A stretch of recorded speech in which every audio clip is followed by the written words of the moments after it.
dia a todas e todos. É com muito orgulho que a gente está aqui junto hoje, num momento difícil, né? Num momento que a gente está passando por uma quarentena pesada.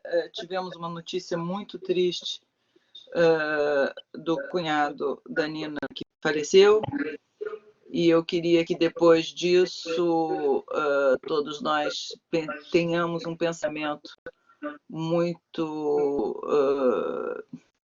muito forte, né? Porque o falecimento é difícil e num momento desses mais ainda. E era alguém de muito querido e um grande homem, que ajudou muito, inclusive, o Brasil. Mas vamos tentar fazer uma coisa leve hoje, bem diferente de todos os lives que a gente tem vivido. E a primeira coisa que eu queria fazer é dizer que eu pensei muito em vocês. Ontem, eu não tenho filho em casa que procure ovo de Páscoa, né? Então, eu não tinha ovo de Páscoa em casa. E aí resolvi fazer a minha caça de chocolate e eu encontrei isso, que vocês devem se lembrar, que vocês me deram. Ou seja, o meu chocolate de Páscoa veio das ABPET. Sentiu que vocês estão presentes aí com muita força. Privilégio hoje termos aqui o Henrique e a Ana. E se eu fosse ler o currículo dos dois, vocês sabem que eu detesto fazer isso, a gente ia ficar 1h30 para cada um, mais ou menos, né? Então, eu achei melhor trazer algumas coisas que são importantes, algumas coisas em comum, que possam ser inspirador para vocês, tá? Vou começar, vou fazer o contrário, né? A gente sempre começa pela mulher, né? Vou começar pelo homem, porque não é por causa da idade, não, viu, Henrique? Não começa já a ficar... É por causa da diversidade. Age before beauty, nada disso. É muito em função de você também ter um lado, não um lado feminino, mas de defesa das mulheres. Tá? Pode botar o lado feminino mesmo também, não tem problema. Também. Mas você é um cara que, desde que nós nos conhecemos, sempre apoiou muito a causa feminina. Inclusive, me convidou, você era o chairman do conselho do IBEF, quando a primeira mulher do IBEF entrou, que por acaso fui eu. Tudo bem, os critérios que ele utilizou foram critérios não muito confessáveis, né? Tinha que ser tricolor, tinha que ser carioca, quer dizer, tinha que ter algumas similaridades a ele, e assim foi. Mas o Henrique, ele preside, né, o Conselho da Casa da Governança do IBGC, e muitas de vocês votaram nele, né? A gente fez uma campanha aí bastante grande. A gente também faz campanha para homem no Conselho. Ele é um conselheiro independente, e isso é um mantra na vida dele, que ele pode compartilhar com a gente, né, com relação à independência. Preside o BGC e muito ativo em diversos outros conselhos, tanto do mundo cultural, artístico, social e corporativos também. E o último conselho que ele entrou, o mais recente, eu acho que foi da Burger King, né? E, aliás, nós temos aí o privilégio de ter o chairman nos ouvindo também. Lógico, né? Tinham dois conselheiros da o nosso chefe falando, o chairman tinha que estar presente. Exatamente. Obrigado, Marcos. O Henrique fez a carreira dele toda na Price, que é uma belíssima casa e que ajudou muito também na saída. A Ana é muito interessante, né? A gente tem algumas coisas em comum, a gente faz concurso para ver quem que viaja mais, né? Quem conhece mais países no mundo, né? Estamos sofrendo absurdamente nesse momento, mas a Ana é um bom exemplo para cada uma de nós de determinação.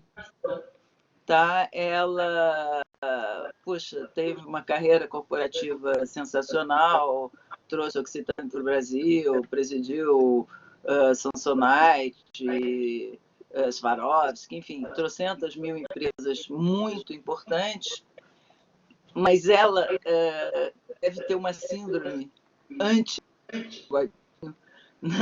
e resolveu decididamente orientar um pouco a carreira dela e se preparou para fazer uma transição. E é um pouco o que cada uma de vocês está fazendo ao decidir fazer o curso com a gente, né? A Ana, quando decidiu sair do mundo corporativo, antes disso, já há 10 anos, ela já fez o curso do IBGC, muito bom, foi se preparando, diversos cursos fora, e hoje ela é conselheira tanto da Vivara quanto da Burger King, e guardando um link com a inovação muito forte de mentoria na Endeavor. Ou seja, ambos extremissimamente inspiradores, e vai ser muito gostoso a gente fazer essa conversa com eles. Tá? Eu vou Obrigada, começar... né? Obrigada. Que isso. Nós não combinamos a cor, não, viu, gente? É por acaso, tá? Embora nada soubemos depois, né? Ontem eu estava lendo um artigo muito interessante da INSEAD, e ambas fizemos, né, Ana? Descrevendo um pouco o papel dos conselheiros, dos conselhos em tempo de pandemia. E aí eu percebi que, para sobreviver ao coronavírus, as empresas efetivamente precisam exercitar uma liderança, mais do que nunca, colaborativa e proativa.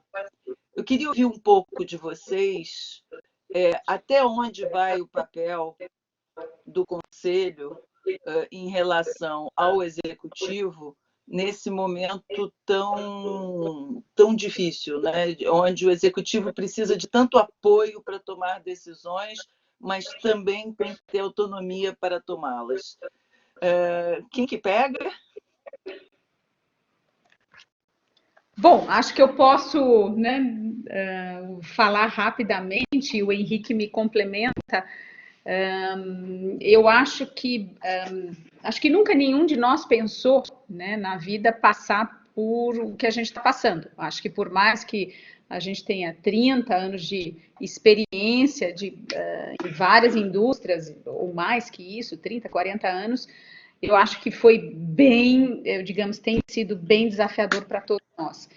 E a sua pergunta, Cris, eu acho que o que, pelo menos na minha visão, acho a nossa contribuição como conselheiro, acho que primeiro está muito próximo do CEO, está muito próximo da liderança, para que haja digamos, quase que uma ajuda, uma mentoria para a tomada de decisão um pouco mais equilibrada.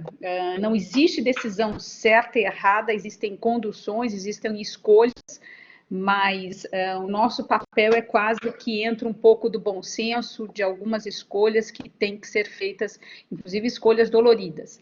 Acho que a primeira coisa que se instalou, e nas duas empresas que eu estou, é um chamado comitê de crise, né? E isso semanalmente. Então, essa disponibilidade nossa como conselheiro de não só estar disponível de corpo e alma uma vez por semana, mas fora isso, todas as ligações e momentos e calls fora dessa agenda que acontecem ao longo da semana.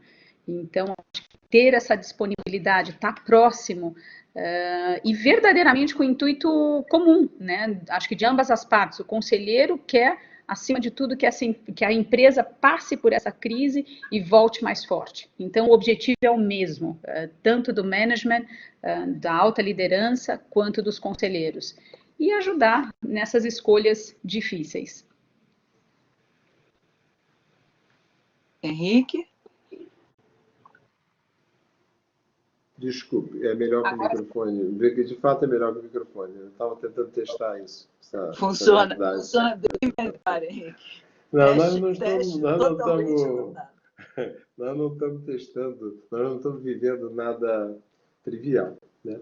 Nós estamos vivendo alguma coisa que nenhum de nós viveu, e meu pai, que havia nascido em 1915, também não viveu. Então, vocês vejam que não pode ser trivial. Eu acho até que nem Nostradamus, contratado como consultor a preço de ouro, teria previsto isso em nossas vidas, né? Agora, essa é uma crise que é diferente da crise de 2008, que era uma crise financeira, advinda de razões financeiras. Eu acho que nós estamos vivendo uma crise de pessoas. É uma crise diretamente de pessoas. Pessoas morrem, estão morrendo. Milhares de pessoas estão morrendo no mundo, né? Então, isso requer uma mudança de postura, como a Ana comentou, é um postural completamente diferente com o qual nós não estamos acostumados e não dominamos por parte de conselhos. Certo? Então, um conselho que a gente aprende que tem que viver mais longe da gestão executiva, num plano mais, numa dimensão mais estratégica, né? A gente esquece um pouco isto para estar assumindo a condição de guardião da longevidade da organização num momento de crise aguda e, portanto, nós temos que estar muito mais próximos, como o André já mencionou, da diretoria executiva, assumindo um papel muito mais de acompanhamento, aconselhamento, né? E divisão de responsabilidades real time. Então, essa é que eu vejo como principal diferença postural. Aí, como a Ana mesmo disse, os 4 conselhos que eu estou são calls infindáveis, e toda semana, quando não toda semana, a cada 2, 3 dias, dependendo de cada caso, né? E é postural, quer dizer, não é que a gente esteja discutindo aqui a conformação do conselho sob o ponto de vista de competência ou capacitação de cada um. É uma questão de postural, de espírito de corpo, apoiando, suportando, abençoando a diretoria executiva desse momento. Você tocou num ponto interessante, Henrique, de orientando, abençoando. Tem até alguns estudos de suporte emocional que os executivos estão precisando, e o ambiente mais seguro que eles possam ter para compartilhar essas fraquezas, essas dúvidas, essas inseguranças, raivas, enfim, todos esses sentimentos que surgem nesse momento que você bem disse, inédito de toda a história, quer dizer, também precisa checar emocionalmente esses executivos. E, no fundo, o conselho pode desempenhar esse papel, né? Embora ninguém esteja formado para isso. O que vocês acham? Se você me permitir, Ana, eu acho assim, eu sempre digo, e muitas de vocês nos ouvindo já me viram falar sobre isso, sobre a importância, e agora eu acho que obrigado por esse gancho, Cris, porque ele dá realmente um gancho para dizer aquilo que eu sempre digo, que o conselho não pode ser formado pelas capacitações somente. Então, é muito fácil você dar um tick mark, né? Você ticar dizendo que alguém foi para Oxford, que alguém passou 25 anos como diretor de um grande banco ou diretor de marketing de uma organização grande, foi CEO, etc. Tudo isso é muito importante. Mas existe um segundo elemento, que é a capacidade de você medir as pessoas em crise como essa, que é postural, a demanda é postural, né? E que somente um profissional, na minha leitura pessoal, somente um profissional de hunting ou psicólogo pode ter a capacidade de medir para indicar alguém. Que aí eu estou falando de coisas como pragmatismo, estou falando de adaptabilidade, estou falando de empatia, né? Estou falando de coragem de se posicionar. Então, são aspectos, atributos da inteligência socioemocional que somente o profissional pode medir e que são os mais importantes nesse momento da crise. Eu acho que, complementando o ponto do Henrique, a gente não foi treinado para essa crise mesmo. Acho que é uma crise, como o Henrique falou, de pessoas. Eu digo que, pela primeira vez, a área de recursos humanos, um diretor de RH, um vice-presidente de RH hoje, ele é o protagonista na empresa. E sempre pediu isso, né? A gente sempre ouve, puxa, o RH não é dada a devida importância dentro da empresa, dentro da organização. Hoje, isso, de fato, é o cargo que está colado no CEO, nas decisões estratégicas de futuro, e a gente vai muito, obviamente, para uma análise de negócios, né? Então, isso está requerendo, quase que eu diria assim, resgatar competências, inclusive de conselheiros, que a gente possa colocar os sapatos, né, vestir os sapatos do CEO, porque não são decisões fáceis, e acho que cabe a nós tentar ter essa visão um pouco mais de bom senso, mesmo na tomada de decisão.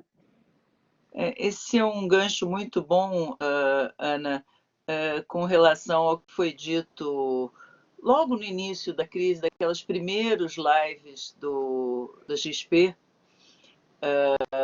o presidente da Cielo, depois o Alexandre Silva, num live junto com você, Henrique, do IBGC, semana passada. Enfim, da BMI, do IBGC. Do IBGC. Todo mundo reconhecendo que a grande diferença dos papéis, né? Na crise de 2008, o cara era o CFO, quer dizer, era assim, o mago, o que ditava as normas, etc., era o CFO. E agora, nessa crise do coronavírus, o cara, ou a cara, é o CPO, né? O Chief People Officer. Né? Então, é uma inversão total de papéis. E é engraçado, semana passada eu participei do Outthinker e o Paul Krugman, Nobel de Economia, falou durante uma horinha e muito voltado só para o lado econômico, né? Exclusivamente. Foi bem decepcionante para mim, não para todo mundo, imagino, mas para mim foi bem decepcionante. Até eu fiz uma pergunta que não foi respondida. Espero que ninguém fique com essa sensação desagradável fazendo perguntas e a gente não responder. Justamente ele querendo comparar com a crise de 2008, o tempo todo, eu falei, cara, mas na crise de 2008 não morreu ninguém. E agora está morrendo. Né? Então, essa diferença é muito grande. E aí, quer dizer, esse papel do Chief People Officer é muito grande. Você tem alguma experiência nisso, Ana?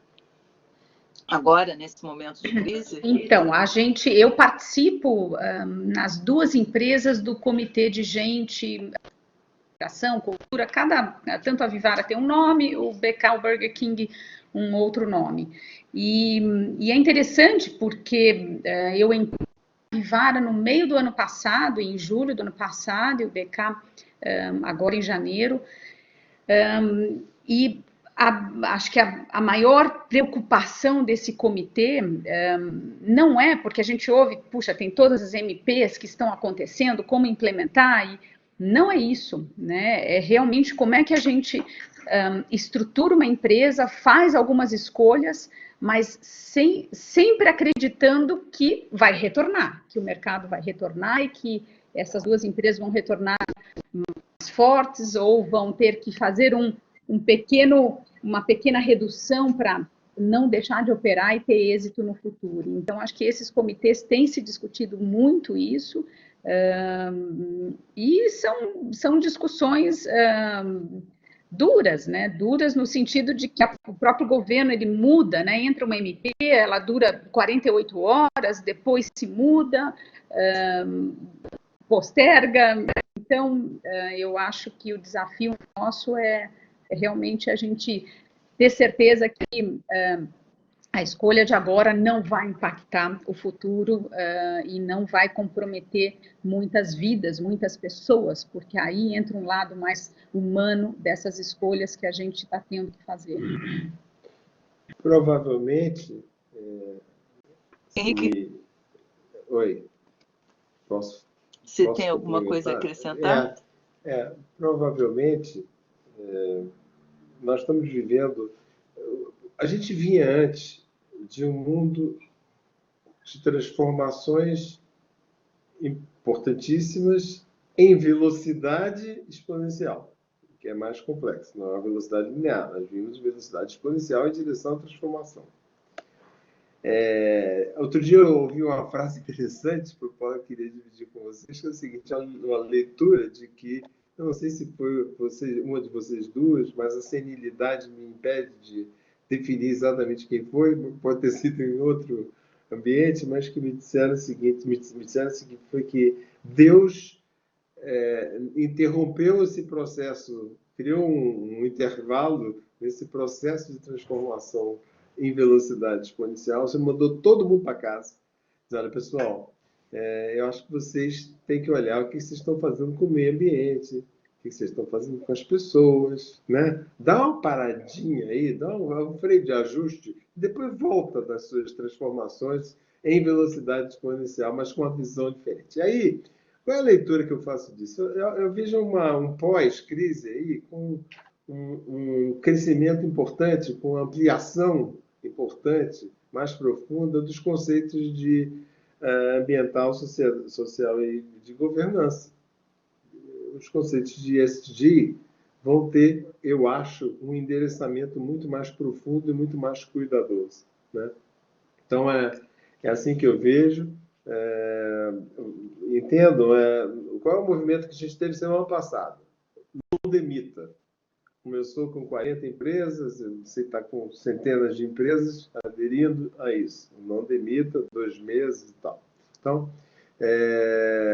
hoje, o Itaú, eu li ontem, ou anteontem, que o Itaú lança R$1 bilhão de alocação, de doação. Esse processo, contrataram um conjunto, uma pleiade de médicos para ajudá-los. Quer dizer, o que nós estamos falando aqui? Nós estamos falando de pessoas também. Nós estamos falando, mais ainda do que de pessoas, talvez, nós estamos falando na contribuição que a gente pode dar à sociedade, ao todo, à coletividade, num momento como esse, né? O que me parece ultra importante, me parece aquela mensagem de Deus: olha, vai para casa, dá uma paradinha esse negócio todo, olha para as pessoas, olha para a comunidade, olha para a sociedade, olha para a coletividade, né? Vê o que vocês estão fazendo nesse convívio social. Eu acho que é mais ou menos por aí.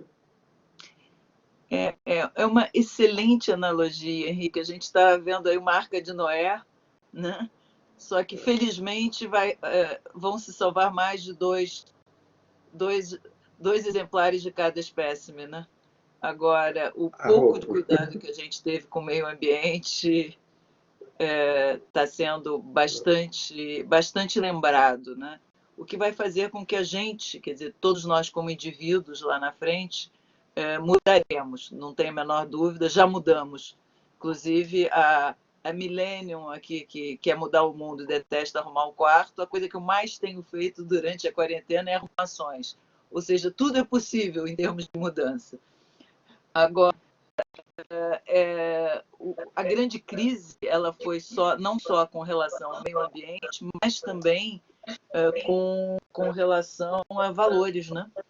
A gente está percebendo que os valores nem sempre foram muito preservados, né? Agora, discute-se muito com relação à importância do Conselho na decisão do que fazer com caixa. Né? Senta no caixa, não senta no caixa, não paga fornecedor, aquelas coisas absurdas, às vezes, que a gente tem ouvido. O que vocês... qual é o papel, na visão de vocês, qual é o papel dos conselheiros com relação ao caixa das empresas? Acho que o Henrique tem, acho que uma contribuição importante, porque inclusive ele está nos comitês financeiros e de auditoria de algumas empresas, mas eu acho que uma única observação que eu sempre procuro colocar, nesse primeiro momento, a maior iniciativa precisa salvar dinheiro mesmo, cortar custo, cortar despesas, preservar o caixa, mas que numa discussão de caixa, não deixem de avaliar o quanto algumas iniciativas estratégicas elas também não estão sendo cortadas. Então, acho que a primeira discussão que a gente vai puxa, um CAPEX de tecnologia ou de uma expansão que seja importante para daqui 6 meses, daqui 1 ano, que não faça essa escolha tão no curto prazo. A escolha ela não pode ser imediatista. E acho que essa tem sido essa escolha, né, do que priorizar, do que realmente cancelar, do que postergar para o próximo ano. Acho que são as grandes discussões. O Henrique acho que pode falar um pouco mais sobre isso também. Bom, não há crise como essa que não termine. O mundo não conhece uma crise sem ter terminado. Né? Não se sabe se vai ser amanhã de manhã, se vai ser daqui a 1 mês ou daqui a 3 meses. Mas crises têm começo, meio e fim, por princípio. Né? Sem caixa, você não consegue nem exercitar aquilo que nós já conversamos até aqui, o seu papel na sociedade, né, e seu interesse em manter pessoas, seu interesse no bem-estar delas, né, e das suas famílias. Para tudo isso, o caixa é importante, tá certo? Então, a conversa sobre caixa ela é interessante nessa crise em especial, porque as empresas se dividem entre as que têm capacidade de respirar durante um pouco mais de tempo e as que não têm essa capacidade. Ambas, de qualquer maneira, pensam exatamente em como viabilizar a questão de funding. Então, tem gente que, por uma questão de prever, não exatamente problemas de caixa nesse momento, mas para dar capacidade de oxigênio de mais tempo, está captando no mercado. Certo? Tem outros que estão captando por total desespero, porque tem que manter a sua operação. Então, caixa é importante, caixa disse que caixa é o rei. Eu costumo dizer que o resultado contábil, o resultado econômico é algo que dói, que machuca, é como um resfriadinho, uma gripezinha, como definiram aí, mas o caixa é o Covid-19, esse mata de verdade. Perfeito. Estou começando, tive que dar uma provocada para a galera fazer pergunta, mas antes de passar... Não, vou passar já para a pergunta deles. Eu tirei foto para ver pertinho, que está longe o meu iPad. O Yves Carper tem uma pergunta. Nós não estávamos preparados para essa crise, mas na avaliação de vocês, o desempenho dos executivos vai levar à sobrevivência das empresas ou à sua ruína?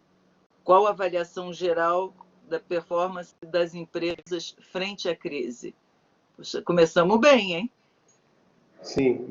O executivo ruim, ele leva ao desastre com crise ou sem crise. Não precisa da desculpa do Covid-19. Né? Por princípio, já leva ao desastre. Agora, é óbvio que em crise o desastre se antecipa pela incompetência dos executivos. Então, isso é uma leitura que o Conselho tem que fazer, se estamos ou não preparados para cruzar essa turbulência com as capacitações que temos na diretoria executiva. acho enormemente complexo, por outro lado, isso nos põe numa situação complexa de avaliação, que é se durante a crise a gente pode ou não fazer ajuste de pessoas no topo. Certo? Então, isso aí, a Ana, por competência e capacitação, ela pode falar melhor do que eu, mas, de fato, a crise se nos coloca numa posição complexa porque os executivos que eram incompetentes antes se tornam potencializadamente incompetentes. Isso é inevitável, acho que o que o Henrique falou, eu acho que na hora que a gente entra nesse redimensionamento de empresa, numa reflexão, a primeira pergunta que vem é, puxa, qual é o resultado da avaliação de desempenho? Né? Qual é, o que a gente, se a gente tiver que fazer uma escolha, como é que a gente faz uma escolha para abrir mão daqueles que nesse momento não contribuíram no ano passado ou estão em plano de recuperação. Então, essas discussões, elas acontecem sim, e é o que a gente falou, independente da crise, sempre vai ter aquela curva normal, onde 10% da organização são os baixa performance, né, os low performance. E Jack Welch na veia.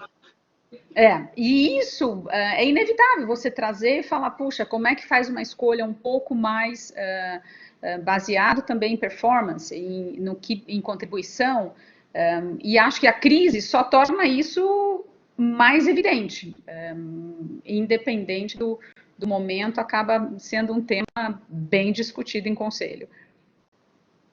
Uhum. Uma pergunta da Marcela Milano, da turma 4. Qual é a visão de vocês nos mercados que vocês atuam referente à retomada? E qual o impacto que teremos na mudança nos negócios nos quais vocês atuam como conselheiros? Quer dizer, no mercado de luxo, de alimentação, de fast food, e o Henrique nos seus mercados também. Acho que eu posso até começar rapidinho.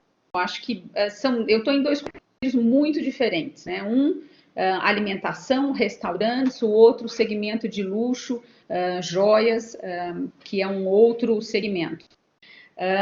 A retomada de consumo num segmento de luxo, ela vai ser mais demorada. Isso é inevitável, a gente já vê estatísticas, inclusive fora do Brasil, de quebra de faturamento e como essa curva de retomada, diferente de um segmento como restaurantes e conveniência, né, um segmento mais de conveniência que tem uma retomada mais rápida. O que sim acho que ambos vão passar por uma profunda reflexão eu falo que é o tripé da estratégia, né? O que essa crise nos fez acelerar processos de inovação na parte de tecnologia, ou seja no delivery, no online commerce, toda a parte de tecnologia, né? O que nos fez e como a gente pode continuar acelerando esse processo. Um segundo, pessoas, né? Como a gente vai trabalhar pessoas para o futuro, para essa retomada. E o terceiro, Cris, que você ainda comentou, que é o propósito. Muitas empresas estão realmente olhando e falando, puxa, qual é a minha razão, né? Raison d'être, né? Então, qual é o meu propósito? Qual é a minha razão de ser? Como é que eu retorno, mas também trago algo mais e falo um pouco mais dessa missão, dessa visão da empresa. Então, acho que esse, que eu imagino, aí é um grande tripé que está sendo discutido não no curto prazo. Eu acho que o futuro vai ser um futuro em que onde as pessoas vão ter o primeiro questionamento do seu ponto de vista de razão de ser mesmo, e atrelado muito a questões éticas e morais. Eu acho que uma crise dessa, que, como eu disse, Deus mandou parar, fazer freio de ajuste, eu acho que esse freio de ajuste também é um freio de ajuste de questionamento de valores, de revisita de valores, de posicionamento ético e de moral na sociedade como um todo. Do seu ponto de vista estratégico, digamos assim, a gente tem que considerar que a gente, independente de setores, suprasetores aqui, eu tenho fast food, tenho telecom, tenho usina de açúcar e álcool e tenho indústria siderúrgica, né? Então, são negócios completamente diferentes um do outro.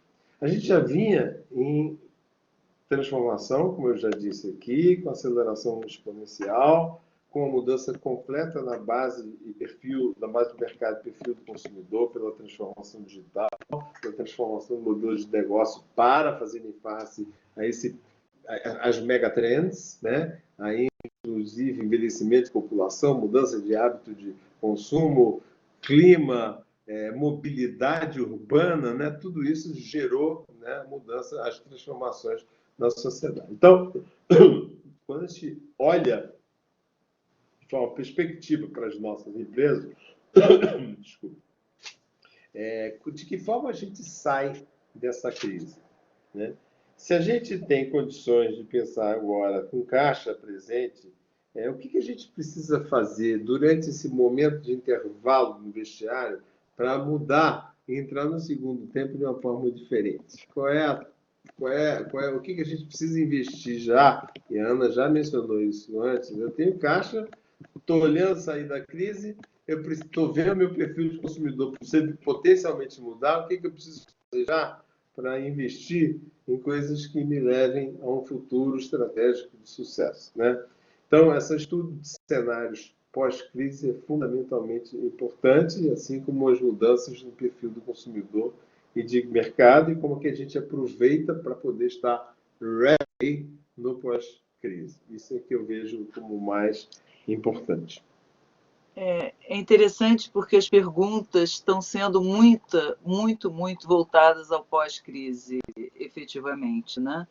A Kika Richard, da turma 2, lembrou muito de... É importante ouvir vocês como incorporar o futuro na agenda de hoje. Quer dizer, qual o percentual do tempo de dedicar aos impactos do Game Changers, mudanças no modelo de negócio, mudanças na estrutura da empresa para torná-las mais criativas. Ou seja, essa coexistência, mas de uma maneira mais precisa de, galerinha, quanto tempo eu tenho que dedicar para a atividade estratégica e para o day-to-day business. Veja, acho que... Fala. Não, é o que... Pode ir, Henrique. Não, essa é uma pergunta de $1 milhão. O quanto você tem que alocar é complexo. Antes, né, a gente tinha uma formuleta que a gente dizia que a maior parte do trabalho do conselheiro era uma criação de visão de longo prazo, de estratégia, tinha que ser estratégia. Entretanto, esse negócio, nesse momento, tem uma, pragmaticamente falando, por tudo que a gente já disse até aqui, se tem uma demanda muito forte de acompanhamento do cotidiano de sobrevivência da empresa, né? Então, no momento que você interpõe na agenda a questão da sobrevivência, e aí a gente pode criar digressões aqui sobre qual o estágio que aquela empresa está, se ela já vinha tentando sobreviver antes, né?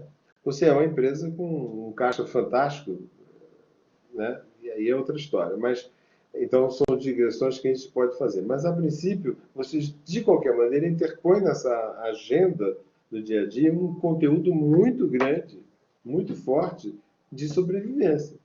Quando isso acontece, considerando que o seu universo é 100, você não consegue mover o universo do tempo de uma pessoa, são 24 horas, 7 dias por semana, né?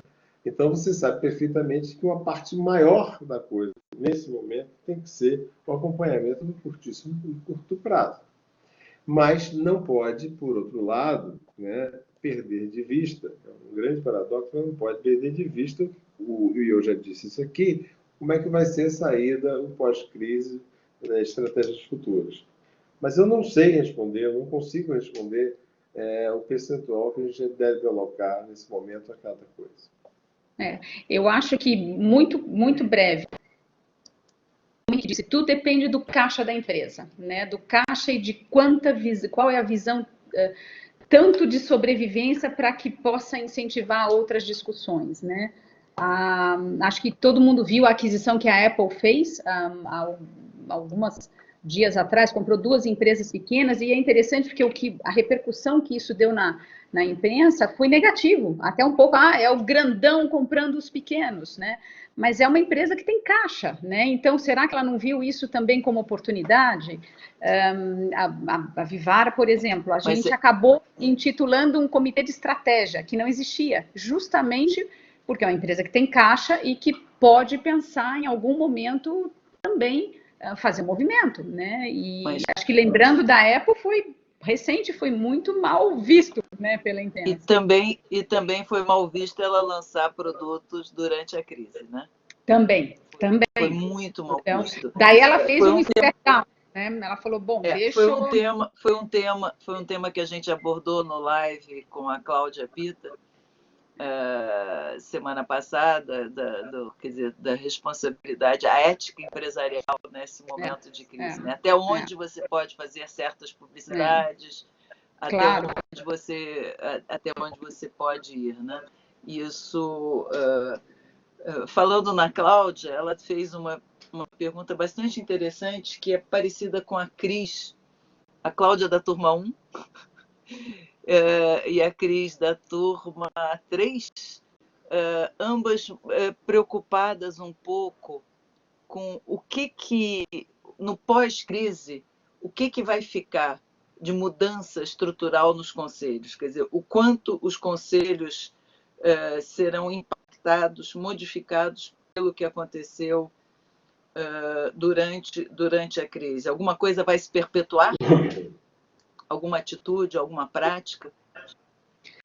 Sem dúvida, eu acho que isso, os conselhos não serão os mesmos, né? A gente diz que a questão da inovação, da necessidade do investimento em tecnologia, isso ainda é algo que passa, mas numa visão muito futura. Hoje em dia a gente olha e fala, isso é para ontem, né? É para realmente, é uma necessidade. E essa discussão mesmo de propósito, que tudo isso vai entrar na pauta, e não só uma análise de trimestre, não só um resultado de como vai se publicar os resultados da empresa, em como a gente vai conduzir o ano, né, e o curto prazo. Então, acho que minha visão é que vai mudar bastante a pauta. Eu também acho. Eu acho que tudo muda na sociedade, não é só conselho de administração, é só consequência das mudanças, das transformações que nós vamos ter na sociedade a partir desse freio de arrumo aí que a gente está tendo. Quem tem caixa, obviamente, esse momento é um momento em que aparecem todas as oportunidades de M&A possíveis. Porque você tem gente que tem muito caixa, e tem gente que já estava tentando sobreviver antes, e agora a tentativa de sobrevivência fica muito mais desafiada. Então, essas oportunidades de M&A surgem naturalmente. Agora, é como meu pai dizia, noblesse oblige. Tem certos momentos em que você tem que ter um pouco de cuidado com as ações em relação à sua responsabilidade perante o que a sociedade está vivendo, né? Essa sensibilidade, né, ela tem que estar presente na empresa, sobretudo no conselho, que aí está uma responsabilidade do conselho de segurar ânimos, né, da diretoria executiva. Que normalmente essas ideias de M&A surgem da gestão do cotidiano da diretoria executiva. Então, tem que ter um conselho capaz de fazer isso. Como é que um conselho é capaz de fazer essa paradinha aí, e a chamada que meu pai fazia comigo, noblesse oblige, né? Então, como é que se faz isso? Se faz isso por meio de diversidade, que, aliás, é uma das pernas, né, do ESG, né, que vai estar certamente, se já vinha crescendo de importância, a gente sai dessa crise com a necessidade muito mais comprovada da diversidade, né? Então, eu não estou me referindo somente à diversidade no canal gênero. Eu estou me referindo à necessidade de se ter conselhos com pensamentos diferentes, formações diferentes, experiências diferentes. leituras diferentes, olhares diferentes. Se isto vem por um canal que é o canal do gênero, eu acho que vem sim. É muito mais fácil você lidar com o canal do gênero para dar vazão a essa necessidade imperiosa dos conselhos operarem com diversidade. Então, certamente vai impactar a diversidade. E aí? E um outro aspecto que eu acho que vai sair diferente também é o seguinte: o Brasil já vem melhorando nos últimos 5 anos, eu não me lembro exatamente qual o percentual, mas cresceu muito, de conselheiros independentes. Aí você falou lá atrás do meu mantra. Sim, eu tenho um mantra. Eu só aceito me posicionar como conselheiro independente. Independente significa estar independente das amarras, que eu chamo amarras, de um acionista ou de um bloco de controle, e eu gosto de estar mais a serviço da Hashtag fica a dica, viu, galera? longevidade. Da longevidade futura daquela organização, sem estar entremeado por interesses de acionistas específicos, certo? Então, meu negócio, minha agenda é com a empresa, né? Com o sucesso da empresa. Então, a independência é outro conceito que vai sair dessa crise muito bem. Diversidade e independência, eu acho. Bom, antes, essa tua resposta é um gancho ótimo para a pergunta da Neivia, mas antes de fazê-la, só uma pergunta muito pragmática da Valéria, é assim, qual é o momento de fazer a revisão do plano de negócios anual? É agora?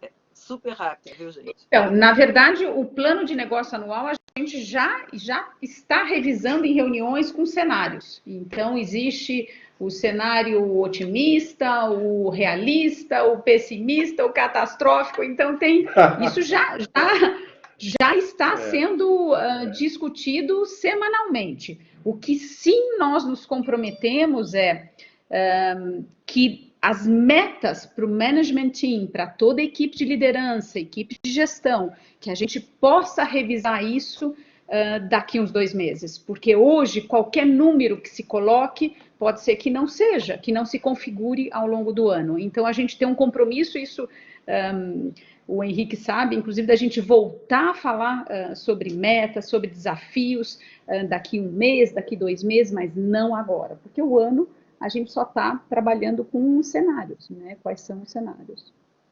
Então, é um voo que sai de Guarulhos aqui para ir para Paris, né? Com um plano de voo, uma aerovia definida, muito bonitinho. Vou sair por Recife, da América do Sul, está tudo ótimo. Quando chega perto da ilha não sei das quantas, saindo de Recife ali, a 2 horas de Recife, você encontra uma parede de cúmulos nimbus gigantesca, né? E que não estava prevista integralmente, e você é obrigado a fazer 30 graus de desvio durante 40 minutos para depois voltar para o curso do seu plano de voo. Nós estamos vivendo mais ou menos isso, né? O plano anual, ele já, na maioria das empresas que a gente pode imaginar, ele já está absolutamente impregnado pela crise. Tem uns que estão muito mais e outros que estão muito menos, mas está impregnado pela crise. Então, eu estou com a Ana. Nesse momento, você tem um momento de sobrevivência e você vai criando cenários. Daquelas dimensões que a Ana falou, que chega no catastrófico, é bem verdade. E aí, logo depois disso aí, a gente volta para o curso normal de voo para tentar ver como é que fica, se nós vamos chegar a Paris com mais 2 horas de atraso ou com menos 1 hora. Esse voo tem algumas perguntas de cunho social também, interessantes. A Gabi, da turma 5, está perguntando se tem analistas que entendem que a desigualdade social será ainda maior após o fim da pandemia. Como é que vocês enxergam isso? E qual o papel do conselheiro nas empresas para evitar que isso aconteça? Apenas a manutenção dos empregos ou as empresas podem aumentar o impacto social por meio de ações e doações? Bom, e eu acho que o Brasil é um país sempre foi um país com enorme desigualdade social. Então, é o mesmo que não ter caixa. Aliás, não tem caixa. O Brasil é um país que não tem caixa, que vive uma enorme desigualdade social, com gente abaixo da linha de pobreza, né? Na linha de pobreza. Outro dia eu escutei 100 milhões de pessoas ganham um salário mínimo menos, né? E aí envolve 40 milhões com muito menos do que isso. Então, é um país com enorme desigualdade. Então, imaginemos que é aquela empresa que entra numa crise e não tem caixa, né? É mais ou menos o Brasil. Enorme déficit público. Se o déficit primário, que era de 150, 170, dessas faixas de milhões, nós estamos falando agora de 400, 450, 500 milhões de bilhões, né? Então, o Brasil é um país de desigualdade e vai sair, sem dúvida nenhuma, com mais desigualdade. Então, isso envolve e traz para as empresas... no fundo, as empresas são quem tem melhor vocação para, infelizmente, porque o governo não tem nem dinheiro nem vocação, pelos quadros que tem, para resgate da dívida social da nação, não só para os empresários. Então, você vê, o Itaú está alocando R$ 1 bilhão para a crise. Outras empresas podem estar fazendo a mesma coisa, farão a mesma coisa. Ou outras 1.000 empresas vão fazer com 100 milhões, outras com 50 milhões, outras com 10 milhões. Mas são os empresários que vão resgatar essa dívida. E é incrível, Henrique, porque você citou o caso do Itaú. O Itaú ontem botou 1 bi, que adicionou-se ao 1 bi 200 que já tinham sido juntados pelos empreendedores, pelos empresários, bancos, etc. O próprio Itaú já tinha doado e agora doou de uma maneira mais eficiente, junto com os médicos, etc, etc, etc. Então, quer dizer, é uma real preocupação. A gente conseguiu levantar ao todo já 2 bi 200. É pouco, é muito? Não sei, mas é o que tá se conseguindo e me parece ser um número bastante significativo no momento em que existe uma tendência a se sentar no caixa. Não, você tem muitas empresas fazendo o que podem fazer. O próprio Burger King está fazendo uma doação de parte importante das suas receitas para o funcionamento do SUS, né? Outro dia eu estive com o nosso caro Antônio Carlos Piponzi num painel também, que é o presidente do Conselho da Raia Drogazil. Ele tem o Instituto ACP, né, que é da família dele, que faz um trabalho belíssimo com comunidades. Então, tem muita gente que não está necessariamente nessa mídia grande, né, mas uma infinidade de pessoas fazendo o que bacana, trabalhos bacanas como esse.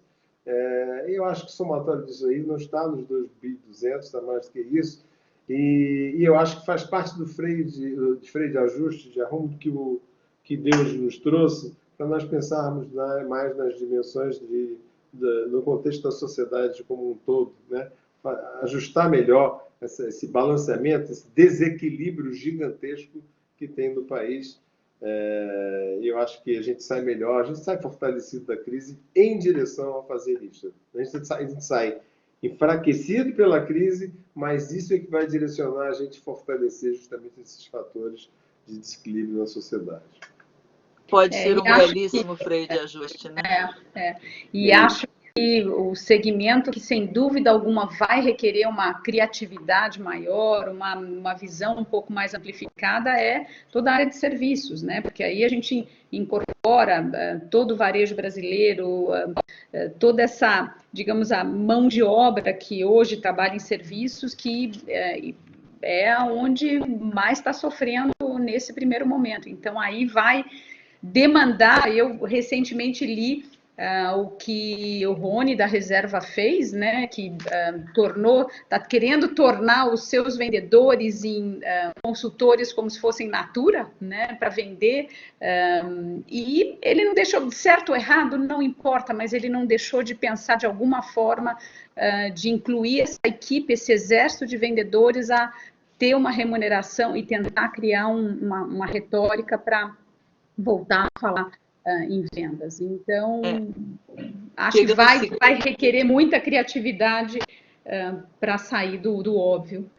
Uhum. Pegando o gancho de serviços, Ana, tem pergunta de uma empresária, aluna da turma 7, da Flávia Terpins. Existe algum movimento dos conselheiros independentes se disponibilizando nesse momento para ajudar empresas menores de forma a ajudar que elas sobrevivam? Vocês conhecem algum movimento? Eu tenho visto vários empreendedores fazendo movimentos. Restaurantes é um clássico, né? Todo do pequeno restaurante, dos vouchers, onde você compra com antecedência para voltar a jantar ou almoçar no restaurante de sua preferência. Então, mas isso muito iniciativa, digamos, de empreendedores. Mais do que de conselheiros propriamente ditos, né? Eu vejo isso muito como, talvez, como tem entidades, né? Endeavor mesmo, falou-se no Pedro da Ana com Endeavor. Endeavor tem uma entidade de mentoria importante, Sebrae tem uma entidade de mentoria importante. Enfim, eu vejo muito com isso. Como iniciativa específica de conselheiros, eu não vejo. O que eu vejo é o seguinte: eu, por exemplo, eu tenho várias entidades que eu faço parte de conselhos, como já foi dito aqui, somos muitas nos setores cultural, de saúde, etc.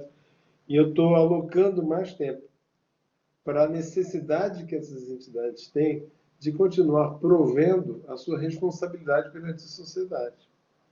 Então, isto sim eu vejo fazer com o quê? Com eu como conselheiro independente também nessas entidades, né? Então, isso eu vejo, e eu vejo a importância disso, a importância desse setor, do terceiro setor, no contexto da sociedade como um todo, é gigantesca. Certo? E o terceiro, e as ONGs não são lugar de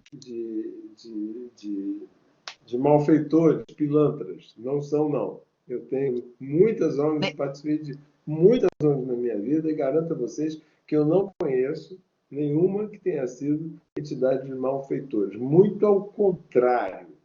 Certo? A enorme maioria das ONGs são entidades que fazem um trabalho espetacular de resgate da dívida social dessa nação.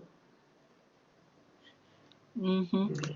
Na realidade, não existe um movimento de conselheiros, mas a Flávia, nem quando fez a pergunta, nem sabia, mas junto com Compliance, PME Compliance, nós estamos ajudando, criamos um programa de mentoria capitaneado pela Thaís Blanco, da turma 1, de mentoras. Já temos 13 mentoras inscritas, e aproveito agora para fazer meu merchandising desse programa, porque ele é sensacional. Se alguma aluna quiser participar como mentora, dá 1 hora da sua semana para ajudar uma PME, será muito bem-vinda. Vocês serão formadas para isso. A contrapartida, além do prazer de talvez salvar uma empresa, e vocês estão sendo formadas para serem conselheiras, então várias já são aptas a serem conselheiras, vai ser muito bacana se vocês quiserem participar. A contrapartida, além desse prazer, vocês serão formadas em mentoria por uma profissional que é a Thaís. Então, me mandem no private ou no wall o e-mail de vocês para vocês receberem um resumo do projeto e o convite para aderir ao movimento. A gente quer fazer um piloto com 100, dando mentoria para 100 empresas. Se a gente conseguir salvar, Flavinha, 100 empresas da falência, a gente vai ficar muito feliz, né? Porque é emprego que a gente está salvando, são os fornecedores dessas empresas, enfim, é a cadeia do bem em toda a sua magnificência. Tá? Uma pergunta da Raquel Fares, da turma 8, que ainda não começou. Eu gostaria de lançar um desafio. O que fariam com uma empresa que tem 0 chance de se reinventar nesse momento?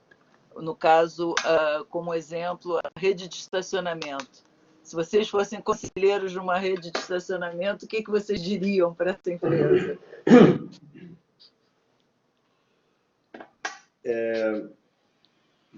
No centro urbano, eu acho que os automóveis vão diminuir. Eu acho que a quantidade de automóveis diminui em termos de mobilidade urbana. Vai demorar um pouco para acontecer no Brasil, especialmente em São Paulo, porque a rede de transporte urbano, né, é ruim, não oferece grandes opções. Mas, olhando a médio e longo prazo, o número de automóveis provavelmente diminui, né, nos centros urbanos por causa da questão de tráfego e de poluição, de uma série de coisas. Mesmo elétricos, nós vamos ter um problema de quantidade de veículos nesses centros urbanos. Então, mas eu acho que até o médio prazo, acho que não tem que se preocupar enormemente com isso, não. Os estacionamentos vão continuar tendo uma demanda gigantesca, tá certo? Agora, tem transformações na sociedade das quais hão de emanar algumas mudanças nesses negócios, né? Por exemplo, aí tem lugar para eu carregar meu carro puramente elétrico e não híbrido, né? Não híbrido, o elétrico mesmo, tem lugar para eu carregar? Já é uma mudança que vai ter que ter nesse negócio aí de estacionamentos. De que forma a gente se prepara para o carro do futuro? Eu acho que o carro vai diminuir no futuro, como eu disse, no médio prazo ainda continua, mas com transformações de curto prazo que hão de exigir certos ajustes nesse negócio. E acho que só complementaria, não sei se viram, mas na Colômbia, uma das medidas que o Covid implementou foi o uso de bicicleta, muito forte. A Colômbia é um país que tem mais de 500 quilômetros de ciclovia, e aí ela usou os estacionamentos, inclusive anteriormente, que eram de carros, transformou para grandes estacionamentos de bicicleta também. E a gente, pensando também em estacionamento, tem todos os vários iFoods, Rappi, etc., que também hoje ficam espalhados na calçada e, de repente, eles não poderiam também receber esses motoqueiros para que possa atender a população. Então, acho que a inovação e reflexão é algo que tem que ser sempre fomentada, né? E eu concordo com o Henrique, no curto não vai desaparecer, né? O estacionamento continua, mas cabe uma reflexão para o futuro. Interessante notar, eu estava pensando enquanto estava na fala, que eu tenho 4 filhos, ninguém quer ter automóvel mais. Não existe esse sonho, me parece, mais, como eu tive, e vocês provavelmente, na geração de vocês, tiveram, né? Imagina. Mas, eu não vejo mais esse sonho. Eu quero ter carro. Não, ter carro não é importante para mim, né? Então, isso é uma coisa... por exemplo, teve outro valor que mudou. Até aqui, talvez, a gente quer ser proprietário do automóvel. Põe lá na declaração do imposto de renda, eu tenho um automóvel X. Eu lembro, vocês todos lembram, algumas, mas as outras eu tenho que dizer, não tenho a capacidade de ter vivido. Telefone também fazia parte da nossa declaração. Eu boto até hoje na minha declaração, Henrique, eu não tirei. Meu telefone que eu comprei quando eu cheguei no Brasil, R$ 4.800, uma linha telefônica, em agosto de 94. Permanece na minha declaração de imposto de renda pelo lado folclórico, tá? Então, assim como a linha telefônica, o carro, o que importa é o uso, a sua capacidade de usá-lo para alguma coisa. E é isso que você tem, os negócios crescendo. Você veja como está crescendo esses negócios, Localiza, Unidas e outros, né? Que estão crescendo como provedores de contratos de longo prazo, né, de uso de automóvel, como é nas sociedades mais desenvolvidas. Então, isso tudo pode ser que provoque algum tipo de, a médio e longo prazo, algum tipo de mudança também. Bom, eu queria agora... tiveram algumas perguntas da Dani Graicar, da turma 4, da Ana Paula, da turma 6, com relação à Caixa, pagamentos de funcionário, movimento Não Demita, como elas entraram e saíram, alguém teve alguns probleminhas de internet. Eu só queria reforçar para quem não estava inscrito, mandar o nome e o e-mail para a Ana, para ela, Ana Nossa Andrade da Sampol, ou coloca aí no bate-papo, para receber o áudio todo desse nosso bate-papo para essas perguntas serem respondidas. A gente está avançando um pouquinho no tempo e eu queria fazer duas perguntas simultâneas, mas que têm um pouco a ver, tá? A Neivia gostaria muito de saber o quanto essa crise vai acelerar também a inclusão da diversidade de gênero, racial, etária, que eu chamo de geracional, entre outras, nas altas lideranças e conselhos das empresas. E aí uma pergunta muito prática da Jéssica, da turma 6, que é qual a recomendação que vocês dão para quem pretende, quer dizer, aí, com as mulheres de trilharem o caminho de conselheiras e membros de comitê, aproveitando esse momento em que soft skills e diversidade são importantíssimos para a reinvenção dos negócios. As duas perguntas se complementam, uma é mais geral e a outra um pouco mais específica de dicas, mas se vocês puderem responder, eu agradeceria. Bom, acho que, até começando, o Henrique acho que já havia comentado a questão da diversidade, né? E acho que isso a gente enxerga que vai ter uma demanda, né? Para a inclusão de pessoas, não só de gênero, mas de idade. A gente até fez algumas piadas entre conselheiros, não foi dentro do conselho onde eu estou, nenhum dos dois, mas entre conselheiros que, inclusive, o grupo de risco, né? Hoje são os conselheiros, né? Todos acima de 60, né? Então, isso, sem dúvida, requer uma reflexão até de idade, de gênero, de ter isso fomentado dentro dos conselhos.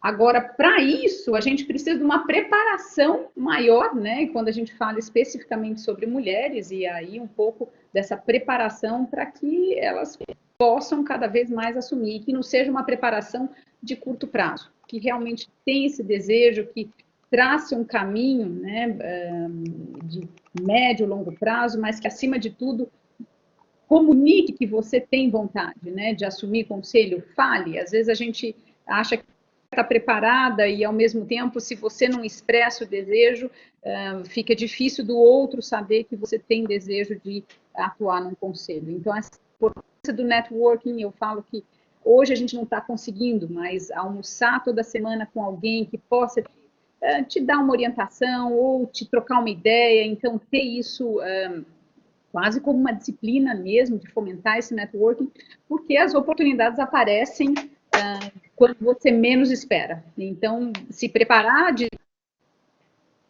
desejo de assumir e fomentar esse networking para que quando apareça, senão vai ficar meio boa, né? A pessoa nunca falou com você, depois de 5 anos ela fala, puxa, eu vi uma oportunidade, só que faz 5 anos que você não fala com a pessoa. Então, ter a consciência de que esse networking genuíno, positivo, ele é importante para que a gente tenha aquele share of mind, né? Tenha o nosso nome, a nossa pessoa, a nossa competência na cabeça de outros conselheiros. Fazendo um link com o que eu já, de certa forma, disse antes, eu acho que o pós-crise é um momento de pós-reflexão, né? É um pós-reflexão, e essa reflexão vai nos levar a um caminho de encontro com a ética e de encontro com a moral. E um dos aspectos éticos mais importantes da nossa sociedade, um dos desafios éticos mais importantes da nossa sociedade, é o encontro justamente com a diversidade. Não é possível você ter, por exemplo, uma sociedade que tenha 50% de mulheres e os conselhos não refletirem, se não 50%, diante do avassalador domínio histórico do homem na sociedade, se não 50% de cara, não é possível que não se tenha 30%. Né? Então, eu acho que é um desafio, vai ter um desafio mais importante, eu acho que vai ter uma demanda gigantesca pela diversidade de gênero. Né? Como eu disse, o meu pensamento é maior do que de gênero, mas eu tenho que conceder que, neste momento, precisamos trabalhar nessa frente do gênero imediatamente. Né? Eu estou cônscio disso. E sou ativo nisso, inclusive, como a Cris já disse. Então, eu acho que o mundo é ética, moral. Dentro da ética, você tem a diversidade como braço importante. É interessante notar que, em todas as crises da história, a mulher tem papel fundamental. Sempre teve ao longo da história. Né? E certamente... Eu não disse que ele defende a gente. Não, é uma constatação. A mulher, na minha leitura, a mulher tem uma capacidade de advogar com mais integridade aquilo que ela considera correto. E isto é importante na crise. Essa capacidade independente de advogar aquilo que é correto. Então, a mulher tem mais essa integridade, é uma leitura minha. Tem outras pessoas que acham que isso daí não é empírico meu, que eu sempre disse que é empírico. Tem outro dia um grande profissional de RH do Brasil disse assim, não, tem estudos acadêmicos, científicos que provam isso. Né? Então, saindo da crise, mais ética, mais tentativa de encontro com a moral, requestionamento de raison d'être, do nosso propósito de viver. Então, aí a diversidade vai certamente estar entre, talvez, o mais importante pilar aí. Henrique, eu não sei se foi você que foi o autor. Perdi. Que está falando de o que comum os países que menos envolvidos com a crise do coronavírus, e aí na segunda página do meme aparece 6 fotos de 6 mulheres primeiros ministros nos países menos afetados ou que melhor estão administrando a crise. Você realmente é um grande defensor. Queria fazer agora a pergunta que a Gabi, para a ninfa da turma 6, colocou. Minha querida colega de conselho do IBGC. Exatamente, com votação esmagadora. A maior votação da história do IBGC é dela. Viu? Jamais. Ela sozinha fez a quantidade de votos de todo mundo das eleições anteriores. Um negócio doido. E venceu por competência, não pelo sexo, tá? E pela capacidade de execução. Aliás, a gente nota isso na pergunta da preocupação do lado empreendedor dentro do conselho, né? A Gabi pergunta: acredito que os conselhos devem pensar na geração de valor das empresas pós-crise, com impacto positivo na sociedade, em alguns casos até pensar em novos modelos de negócio. O que vocês acham disso? 100% de acordo com a Gabi. Acho que cada um de nós, a gente tem que buscar qual é a fonte de alimento, de conhecimento, né? E isso depende muito do perfil de cada conselheiro.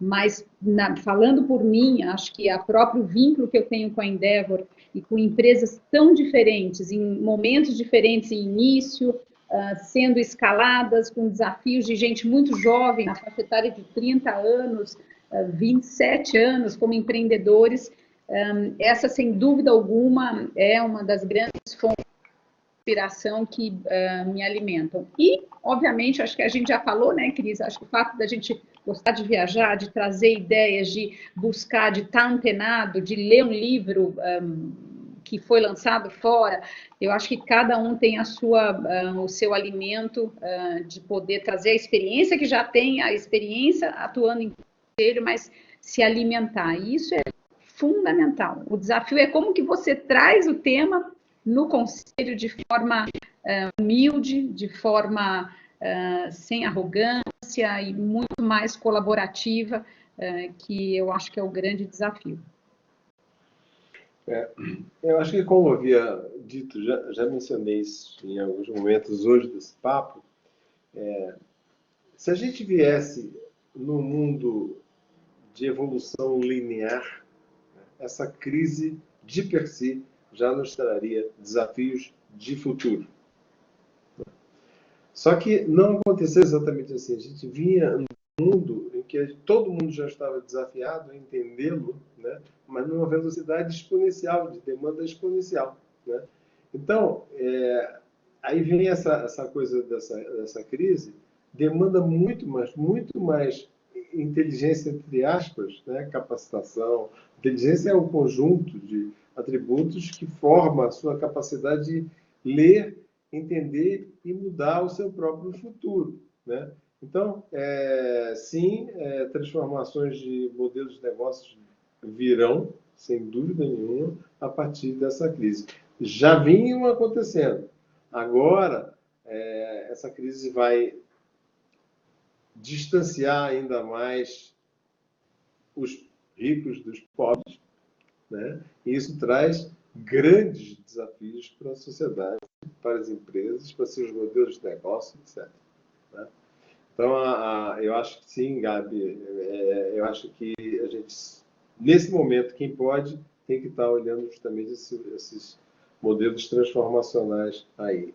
Quem não pode, e crise é para isso mesmo, crise causa esse tipo de filtro, né? Todas elas. Saideira? 9h20, mas ainda bastante. Saideira da nossa professora a nossa professora de soft skills, né? A nossa especialista de comportamental, da Tereza.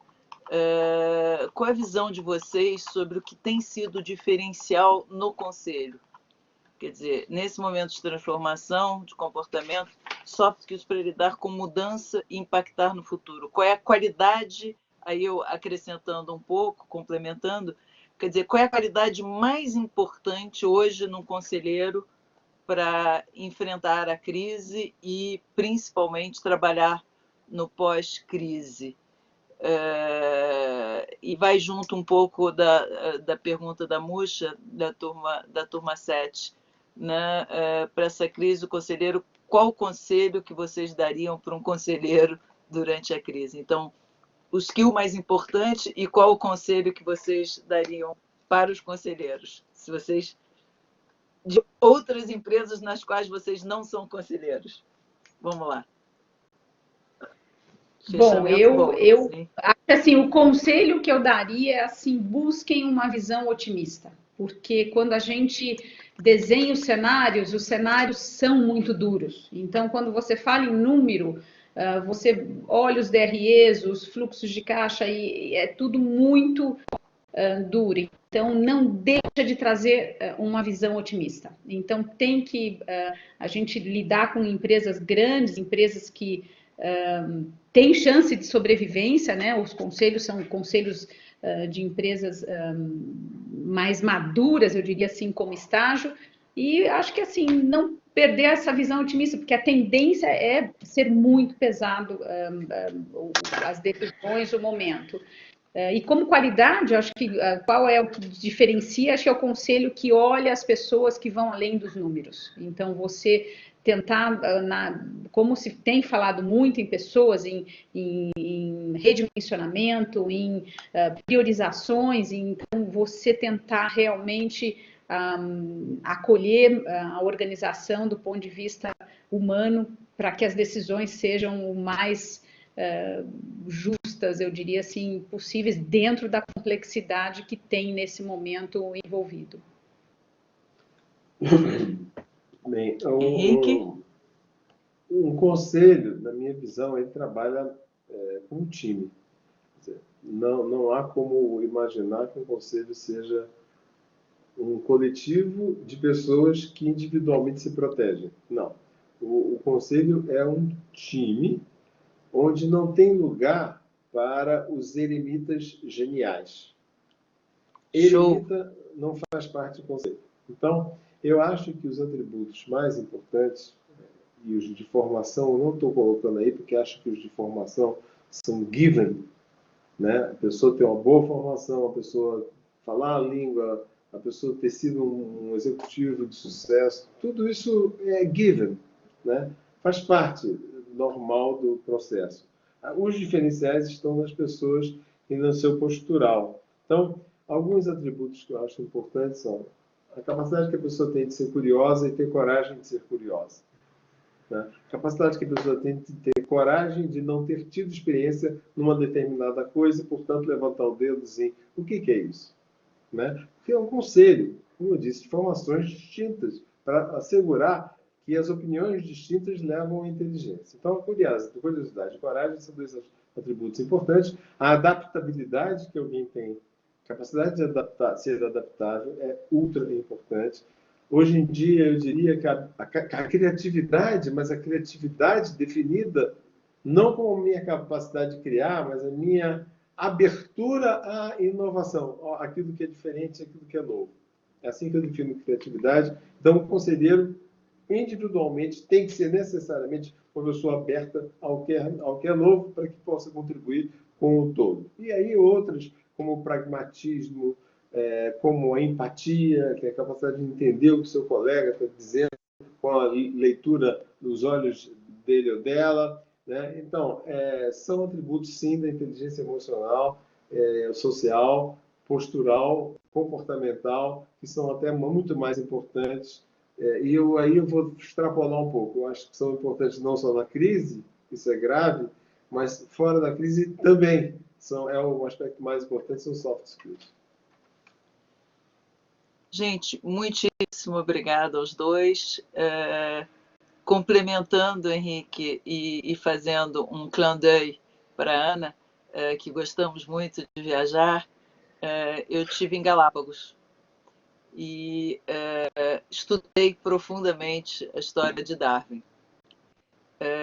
Falando de adaptabilidade, Henrique, que você citou, efetivamente já foi comprovado cientificamente que quem sobrevive não é o mais forte, é que tem maior capacidade de adaptação e de transformação. Então, eu queria chamar o meu amigo Wilson, né, que é o meu companheiro aqui de quarentena, que tem ficado ao meu lado e tem sido muito presente. Algumas, nos happy hours das turmas, eu tenho apresentado, que é o meu girafo sorridente.